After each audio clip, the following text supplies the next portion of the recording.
Salut les jeunes, félicitations, à partir d'aujourd'hui, plus d'école. Je ne sais pas si pour vous c'est un atout de plus devoir aller à la fac ou à l'école. Peut-être que pour vous c'est pas un atout de devoir tout faire à la maison maintenant, mais bref, c'est comme ça maintenant.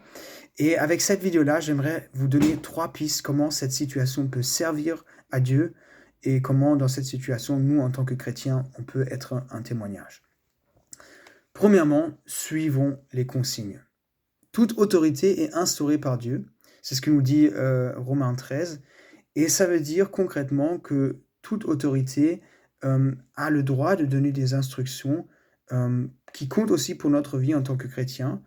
Et donc là, à nous le devoir de nous soumettre à ces consignes-là, qui sont dans ces temps de plus donner la main, de plus faire la bise. Je sais que c'est contraignant, mais il faut vraiment qu'on adapte notre comportement maintenant parce que ce qui est une vérité, c'est que chacun de nous peut être porteur du virus sans même le savoir.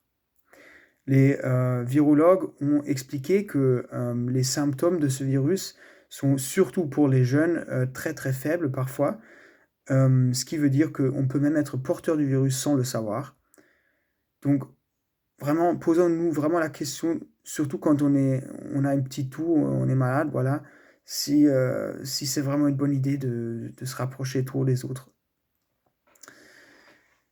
Alors, suivons les consignes. Deuxièmement, ayons les yeux ouverts pour aider dans cette situation. Je pense que une situation extraordinaire comme ça va aussi demander de nous un comportement extraordinaire.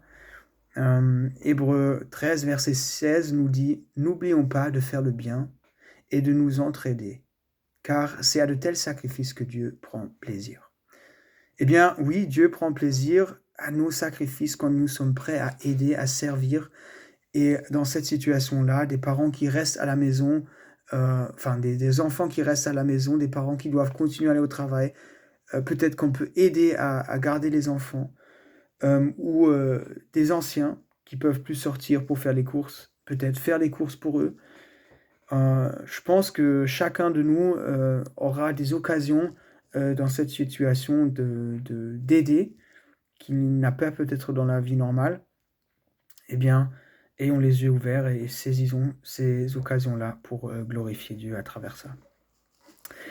Troisièmement, je pense vraiment, n'ayons pas peur. Nous pouvons prier pour nos autorités, nous pouvons prier pour nos prochains, et surtout nous avons l'assurance que Dieu nous protège, qu'il est avec nous dans cette situation-là, et que de toute façon, au pire, même au pire des pires, la mort n'est pas la fin pour nous en tant que chrétiens. On a l'espérance que la vie, c'est plus que ce qu'on voit ici. Et donc, nous, on n'a pas besoin d'avoir une crainte profonde dans cette situation, mais on peut avoir la confiance. Dieu a tout dans la main. Il va conduire cette situation au bien, mais aussi à nous de faire servir cette situation à sa gloire. Oui, donc je vous encourage vraiment à suivre les consignes, à avoir les yeux ouverts aux occasions qui se présentent pour aider et à ne pas avoir peur, mais tout remettre au Seigneur. Salut et à bientôt!